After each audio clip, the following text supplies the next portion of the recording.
Hey there, welcome back. We're in a topic or a course called Algebra, beginning algebra.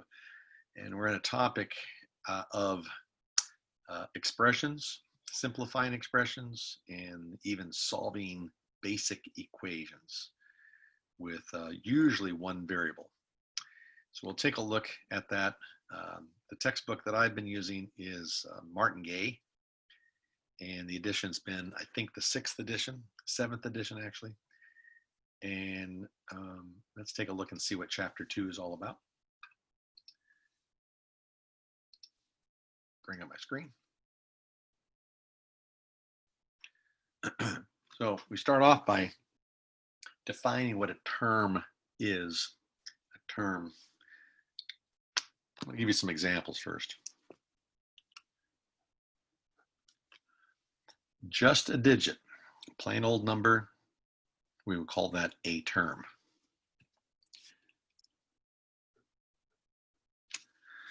The variable and a number right in front of it, again, is called a term.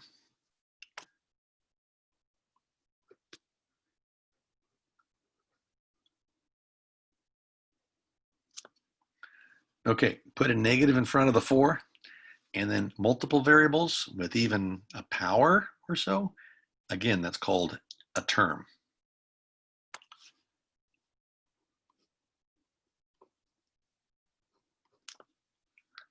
And a fraction.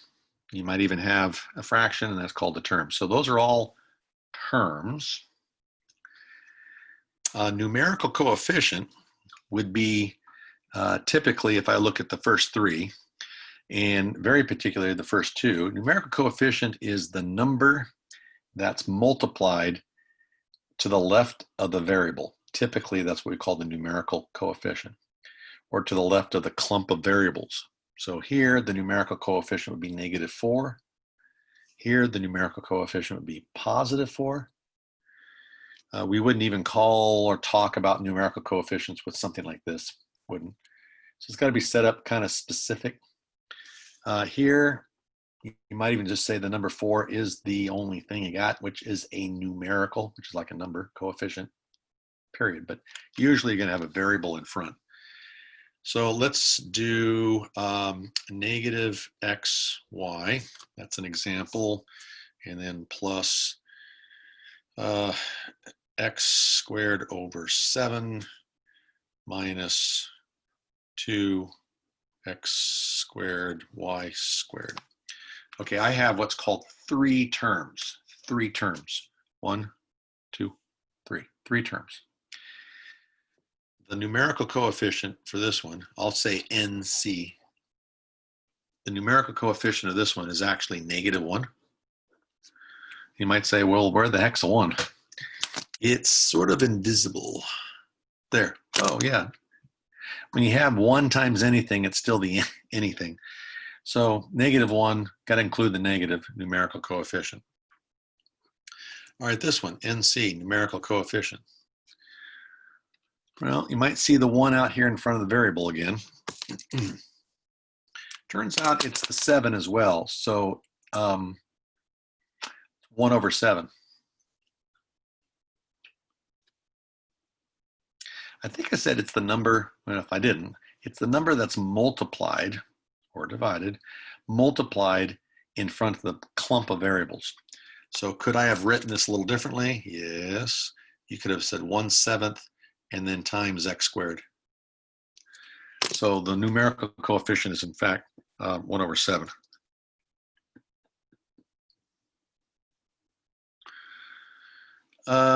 Okay, and then this one here, numerical coefficient is equal to -2.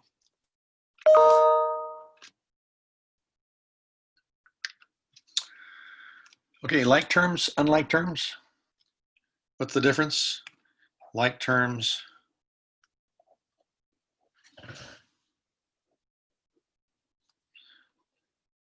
have the same variables,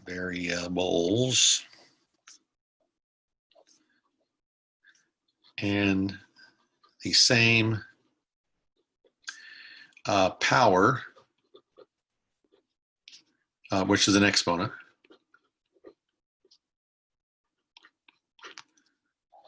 on those same variables.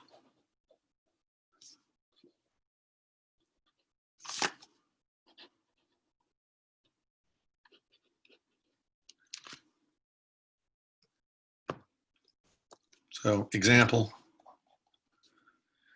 4x y squared minus 5x y squared.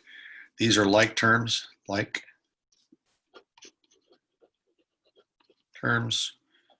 Example, 4x y squared minus 5x squared y. Not like.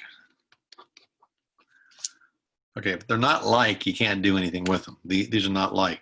The variables are the same, but the powers are on the wrong variables. In other words, that's the little power of 1 if you don't see it. So that x has got a 1 where that x has got a 2. They're not like terms. They have to have the same power on the same variables, like this. Power 2 on the y's, power of 1 on the x. So then you get to squish it together, and you just combine the numerical coefficients.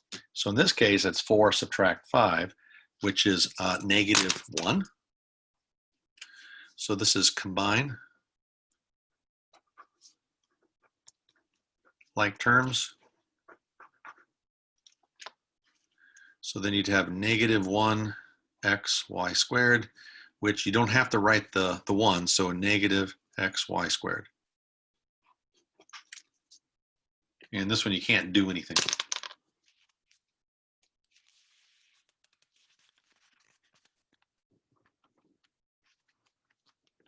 Okay, next page. A few other examples. These are like. So then you have 5x.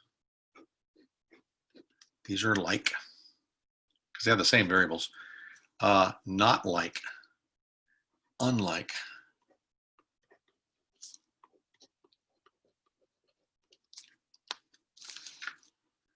Unlike or not like, because the power is different. So not like, not like. These are like. So you can make that into plain old xy squared.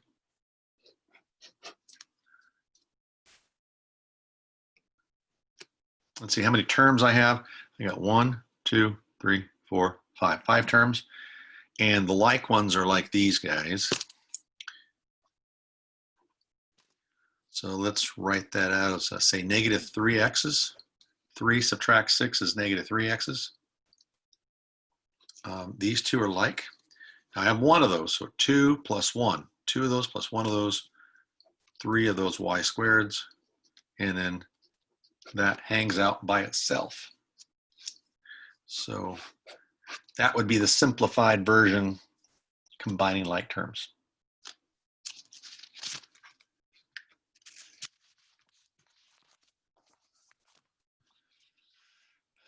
Okay, now simplifying expressions, you want to remember the distributive property is going to be helpful.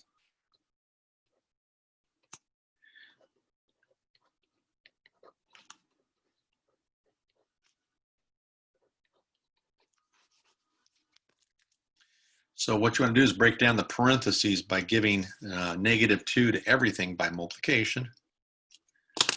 So that's -8x plus 6z plus 2. -2 times 4, -2 times -3 is +6, -2 times -1. And then plus 3 subtract x. And now you combine like terms.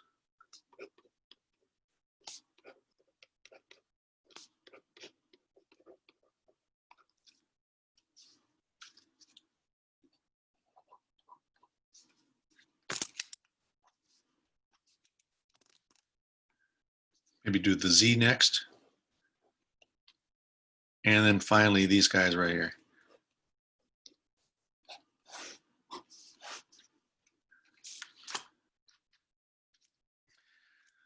Okay, the next problem, distribute the fraction. remember, multiplying fractions, you multiply straight across. There's a 1 right here and here too. So that would be 5x over 2 minus 4 over 2, which we can make that into a 2 if we needed to. And distribute here, distribute there. So minus 4/3 and plus 4x. Now, in order to combine these two right here, or these outside ones, because they're like terms, you need a common denominator. Like there's a 1 right here. So if I just did the numbers first, like right here, 6 would be the common denominator. So you need a 2 here and a 2 here, 3 there, and a 3 there. So these two pieces right there would looks like negative 12 over 6 minus 8 over 6. Combine those guys, that would be what, minus 20 over 6, and we'll reduce that in a moment. If I got a common denominator here, again 2 times 2 here times 2 there, I get what, 5x over 2 here plus 8x over 2 there. Common denominator is 2, so just combine the top, which would be 5x plus 8x, so that would be plus 13x all over 2. And then reduce the fractions. Reduce fractions. If we can. This one divide by 2, so it looks like I get negative 10 over 3. This one you can't do anything. You don't have to write it as a mixed number. I'll leave them both as improper. So this is very acceptable. Or you could write it like this, negative 10 over 3 plus 13 over 2 with an x. And be careful, the x is right next to it. If you get too low, if you get that thing too low, it's in the denominator, and that's not right. So don't slide, see it's in the numerator, don't slide it too far down to make it look like the 2. And also, you don't have to have this last. You can put this one last. I'll say or. You can write this as 13 over 2x and minus 10 over 3. So any one of these for me works. Probably the back of the book is that one.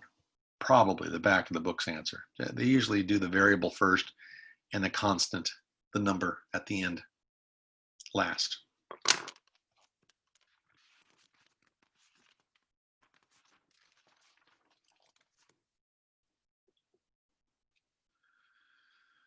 Okay, also in this section, you'll learn some vocabulary, words or phrases that would describe these symbols and mathematical symbols. I'll start with this one and work this way. Of course, there's the word subtract, and maybe even the word minus, and even negative. Subtract, minus, negative, opposite, maybe.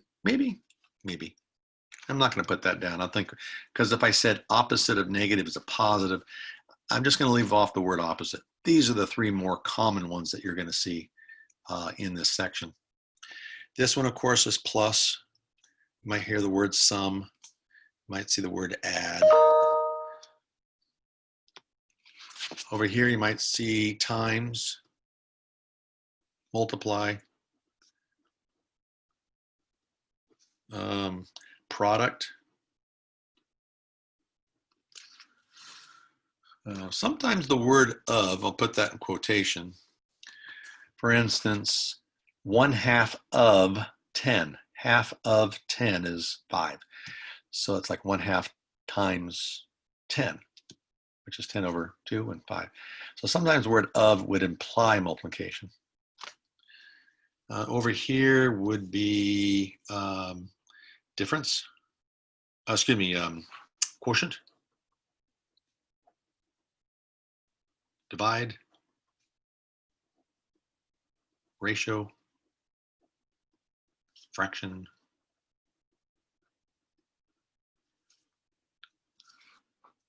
Some of the phrases, there might be others, but those are some common ones. And then sometimes you're going to get little word problems here to with the English, like product. You see the word product here? Okay, that's going to be a multiplication here. The product of 3 times a number, and we want to use x as the number. So write the phrase as an algebraic expression, the product of 3 and a number. Might be a version of the answer, or just 3x.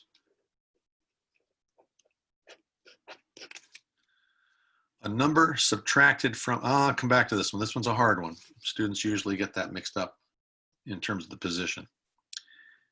Okay, the sum of negative 3, the sum of negative 3. Now twice, most of you know that's 2 times. So twice a number. That's pretty good. That looks right. The difference of 8 and twice a number.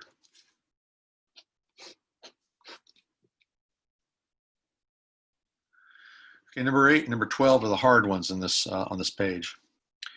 It's the wording. So 9 times, I know there's multiplication right here. 9 times what? Okay, I see the word sum. That means you're going to add something here. So 9 times the sum of a number and 2. Here's your number and 2. So when it's the sum of a number and 2, this is what you need to put as parentheses around it, because you're going 9 times all of that. If you didn't, it would just be 9 times x, and that's it. So that would be the correct one. This one here, subtracted from. Now, if I said, let's say 5 subtracted from 9, you should say it's 4. $5 subtracted from $9 gives me $4. If I said it the other way around, 9 subtracted from 5. If I said $9 and I subtract it from $5, you're going to owe. It's like you don't have enough money. So one's negative and one's positive. What is this implying? There's your subtracted from. It implies that you're subtracting something from, that's the backwards, from negative 8. I'll do that again. This phrase right here is tricky. You should probably make note of that. The subtracted from is different than this difference. See, the difference is you're just doing it from left to right. From left to right. Here, if you went x, a lot of you are going to do x subtract a negative 8. That's not right. It's always taking these 2 pieces and swapping them around. So be careful. That's the hard one. Subtracted from. And there you go. That's 2.1, which is the beginning part of simplifying, understanding concepts, terms, the concept of a term, numerical coefficient, setting the stage eventually for solving equations. So until next time, which would be, I'm going to do it combined into actually 3 sections in this textbook, solving equations. Until next time, we'll see you later.